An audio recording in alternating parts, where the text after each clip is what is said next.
Vamos lá, pessoal, vamos resolver a provinha da IMEPAC 2023-1 de Química. Vamos lá, vamos para a primeira questãozinha? Vamos lá. Questão 22. O fósforo branco aqui, ó, P4, é utilizado na fabricação de fogos de artifícios, pode ser produzido comercialmente conforme a equação química não balanceada a seguir. Então ele me dá uma equação química não balanceada, uma equação muito grande. Considere que no ensaio laboratorial da síntese do P4, gastou-se 31 gramas de fosfato de cálcio, cujo rendimento reacional foi de 80%. Quantos mols de molécula de fosfato branco foram produzidos? Essa questão é uma questão de estequiometria. Nossa, Robson, estequiometria é muito difícil, eu não entendo. Vamos lá entender. Primeiramente, se a gente tem uma reação de estequiometria, a gente tem que balancear. E olha o tamanho dessa reação. É muito grande, pessoal. É muito grande. Para você balancear ela por tentativa e erro, me desculpa, você não vai conseguir. Vai demorar demais, você vai perder muito tempo da prova. E acho que isso aqui não é ideal. O que eu acredito que seja o ideal? Balancear pelo método algébrico. Nossa, Robson, eu nunca fiz isso. Procure, eu vou mostrar aqui bem rapidinho como é que funciona, que vai dar certo. A gente vai chamar aonde está cada elemento aqui, ó, cada molécula, a gente vai chamar de região. O que é essa região aqui? É o próprio número de mols, a própria proporção que vai ter nessas reações. Então a gente vai chamar de região A, B, C, D, E e F, certo? Aí depois a gente vai pegar o elemento, por exemplo aqui o cálcio, e vai colocar a quantidade que tem em cada região e igualar. Da onde vai se igualar? Depois que vira produto. A o que tem em produto. Nossa, Robson, eu não entendi. Vamos lá. Olha o cálcio. Quantos cálcios eu tenho na região A? Eu tenho 3A. Passou para o outro lado? Iguala. Quantos cálcios eu tenho na região E? Só 1. Então 3A é igual a E. Vamos lá para o fósforo. Quantos fósforos eu tenho na região A?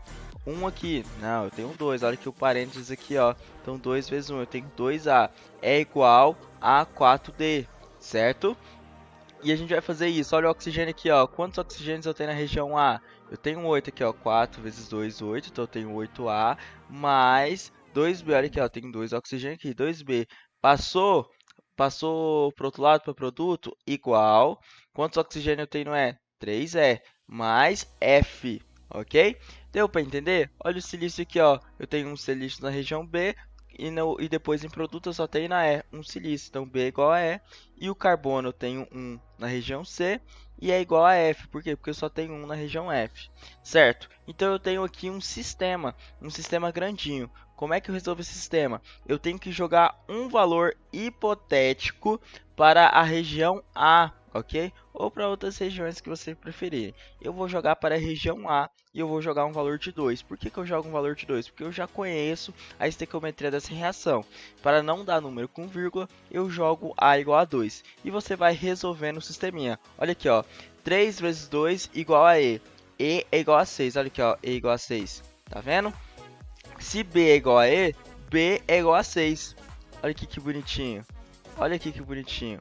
2 vezes A. Quanto que vale A? 2. Então, 2 vezes 2, 4. 4 é igual a 4D. Esse 4 está multiplicando, passa dividindo. Então, eu tenho que 4 dividido por 4 é igual a 1. Então, D é igual a 1. Deu para entender como resolve esse sistema? Então, eu coloquei bonitinho aqui, organizado, quanto que eu vou ter em cada região. E dessa forma, eu vou ter uma reação balanceada. Nossa, Robson, que difícil. Não, não é difícil. Depois que você aprende a fazer isso daqui, acabou, gente, acabou. Você não vai ter problema em balancear equações químicas, pois fica bem mais fácil. Você ia conseguir fazer isso aqui por tentativa e erro? Acho muito difícil mesmo, ok? Então, equação balanceada, bem rapidinho. Agora, eu tenho que encontrar o que? A quantidade do fósforo 4, ok? Como é que eu vou fazer isso? Ele me dá, na alternativa, que ele utilizou 30 gramas de quê? De fosfato de cálcio. Quem que é fosfato de cálcio? Esse daqui, ó, Ca3PO4, multiplicando aqui por 2. Esse aqui é o fosfato de cálcio. Como é estequiometria, pessoal, eu tenho que utilizar essa equação aqui, ó. Número de mols é igual a massa dividido pela massa molar, para descobrir o número de mols que eu utilizei aqui em fosfato de cálcio em 31 gramas. Então a massa eu já tenho, que é 31 gramas, dividido pela sua massa molecular. Na questão ele não dá a massa molecular do fosfato de cálcio, aonde eu vou procurar na tabela periódica. Então eu venho aqui na tabela periódica, eu vou achar o peso atômico desses elementos e eu vou encontrar a massa molecular. O cálcio, quantos cálcios eu tenho no fosfato de cálcio? Eu tenho 3 cálcios vezes 40, que é o seu peso molecular. Então eu vou ter 120. O fósforo, eu tenho 2 fósforos, seu peso molecular 31, eu vou ter 62. Oxigênio, eu vou ter 8 oxigênio.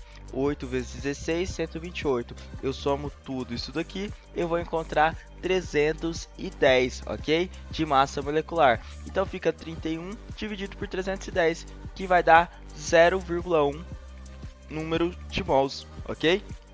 É isso que eu tenho. Entendeu? Então vamos passar para a próxima. Ele me disse o quê? Ele me disse que quer P4. Qual que é o número de mols que eu tenho de Ca3PO4,2? Eu tenho 0,1. A gente não vê aqui que a proporção da região A para a região D não é de 2 para 1? Eu tenho 2 mols aqui de Ca3PO4 e 1 mol de P4. É isso que está dizendo aqui. Então, para eu deixar nas devidas proporções, eu tenho que dividir por 2. Por quê? Porque eu tenho 2 aqui na região 1 e só 1 na região D. Então, eu vou fazer 0,1 dividido por 2, onde eu vou encontrar que o número de mols de P4 aqui vai ser 0,05. Robson, eu não entendi. Veja quantas vezes for necessário para você entender isso daqui, certo? Pois em questões de estequiometria, você precisa saber utilizar essa noçãozinha aqui de proporção, certo? Então veja várias vezes o vídeo até você entender. Ok? Ixi, pulei aqui. Então eu encontrei 0,05 de fósforo 4. Só que a vida não são rosas, né, pessoal? E o que ele me diz aqui? Ele me diz que nessa reação há um rendimento de 80%. Então 0,05 é 100%. Quanto que é 80%? Vamos fazer essa regrinha de 3 aqui bonitinha, ok? Então 0,05 vezes 80% dividido por 100. Eu vou encontrar o que? 0,04 mol, certo? Letra D, ok? Tá borrado aqui, mas é a letra D, 0,04. Entendeu, pessoal? Uma questãozinha um pouco complicadinha, mas se você sabe estequiometria, essa questão tá muito fácil. Há questões muito mais difíceis que essas daqui. Vamos para a próxima? Vamos lá. Questão 23. O produto da reação do cloro molecular com anel benzênico pode ser aplicado como aditivo na produção da polialina, certo? Então ele tem aqui um anel benzênico, né? Uma cadeia fechada aromática com gás cloro. Eu tenho um cloreto de ferro aqui funcionando como um catalisador e eu tenho um haleto aqui, né? Vou ter um haleto certinho. O substrato orgânico formado é importante também como orientador de posição em uma segunda reação de substituição. Se esse substrato orgânico de reagir com ácido nítrico, quais os produtos de maior predominância serão formados? Interessante, pessoal. Essa questão aqui de orgânica é uma questão um pouco complicadinha. Acredito que vocês nunca viram isso aqui no ensino médio, eu mesmo não vi, mas isso aqui é um conteúdo de ensino médio. É reação de substituição de um anel benzênico e a gente tem uns nomes aqui, certo? Então vamos lá. Vou pular isso daqui. Olha aqui, ó, o exemplo, onde vai ter uma substituição, ok? É isso que estava acontecendo. Só que o que ele quer? Ele quer adicionar o que? O ácido sulfúrico, ok? Ácido nítrico. E quer adicionar ácido nítrico, tá vendo? Então eu tenho esse anel aromático mais o ácido nítrico e ele vai adicionar. Aonde é que ele vai adicionar? Ele vai adicionar na região mais distante do anel aromático. E a gente tem algumas regiões aqui, ó, chamado orto, meta, para, ok? E aonde é que ele vai substituir? O mais distante do meu elemento aqui, ó, que eu tô aqui em cima. Então, se a gente for analisar esse daqui, aonde é que ele vai substituir? Ele vai substituir aqui, ó, orto, meta, para, ok? Então, onde é que vai estar o nitrogênio aqui, ó? Ele vai estar nessa região para. E qual que é a região que está o cloro? Você lembra que estava bem aqui em cima? Ele está na região orto. Então, a letra correta é a letra A. Ortocloronitrobenzeno e para-cloronitrobenzeno. Ok? Um pouco complicadinha essa questão aqui? Sim, demais. Por quê? Porque isso aqui não é uma coisa que a gente vê normalmente no ensino médio. Eu fui ver isso daqui só na faculdade em orgânica. Ok? Então, é isso. Vamos para a próxima questão? Vamos lá. Questão 24. Quando uma cebola é cortada, ela libera enzimas que, em contato com o óxido sulfúrico das cebolas, produzem os ácidos sulfínicos. Esses ácidos são quimicamente instáveis e convertem-se em tiocompostos, substâncias ácidas voláteis que, entrando em contato com nossos olhos lubrificados, faz o ser humano produzir lágrimas. Uma forma de impedir que as lágrimas sejam produzidas ao se cortar cebola é... Pessoal, isso aqui é uma questão puramente teórica, ok? Como ela está dizendo que são quimicamente estáveis, eu vou lembrar de quê? De volátil. Eu vou lembrar que essas moléculas são voláteis. Se essas moléculas são voláteis, eu vou ter que uma interação molecular fraca, ok? Vou ter interações moleculares fracas. E como é que eu sei que essas reações são moleculares fracas? Por causa da temperatura. Se elas não ficarem estáveis à temperatura ambiente, quer dizer que elas são voláteis, elas vão ficar gasosas. Então, se eu tiver uma temperatura abaixo da temperatura ambiente, essas interações elas vão ficar mais fortes, ok? Então, eu tenho que ter essa noção de interação molecular para fazer essa questão. Vamos ler aqui. Colocá-la na geladeira alguns minutos antes do uso, pois a redução da temperatura impede a transformação dos óxidos em ácidos. Não é isso. Colocá-la na água antes de cortá-la, pois as substâncias voláteis são insolúveis em água, sendo totalmente desprendidas. Não.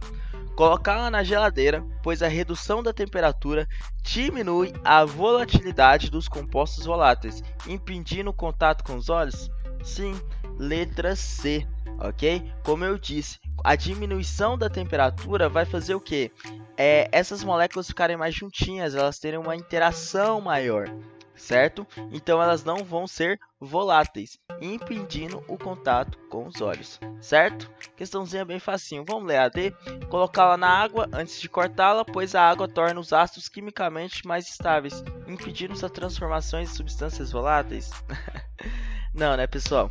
Então, letra C. Questão bem facinha. Última questão, questão 25.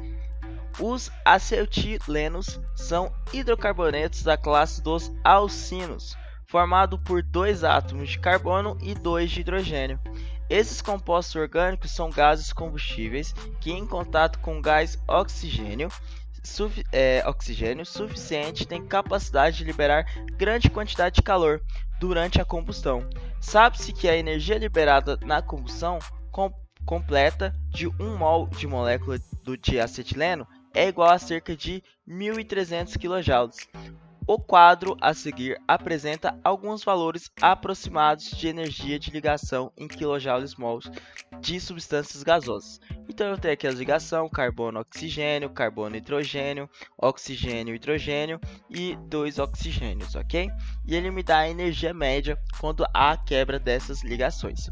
Considerando a combustão completa de 1 mol do gás acetileno, qual o valor em kJ da energia média de ligação entre carbonos de moléculas de acetileno? Ok? Uma pergunta muito fácil. Por quê? Porque bem aqui em cima, ele já me diz algo muito importante. O que são os acetilenos? Eles são alcinos. Tá vendo esse in aqui no meio? Eu tenho que lembrar que o carbono vai fazer uma tripla ligação entre carbono e carbono. E ele está falando aqui, ó, são formados por 2 átomos de carbono e 2 de hidrogênio, ok? Então é mais ou menos isso daqui, um carbono fazendo uma tripla ligação aqui com hidrogênios, certo? Bem facinho. E ele quer saber quantos kilojoules mols é gerado na quebra dessa ligação. O que eu tenho só nessa ligação? Carbono e hidrogênio. Olha aqui, quanto que libera carbono e hidrogênio? 410. Quantos carbonos e hidrogênios eu tenho aqui? 2, né? Então, 410 mais 410, 820. Letra B. Pessoal, que questãozinha mais fácil. É só ter uma noção sobre os hidrocarbonetos, certo? Então é isso, pessoal. Essa foi a última questão. Até mais, até o próximo vestibular.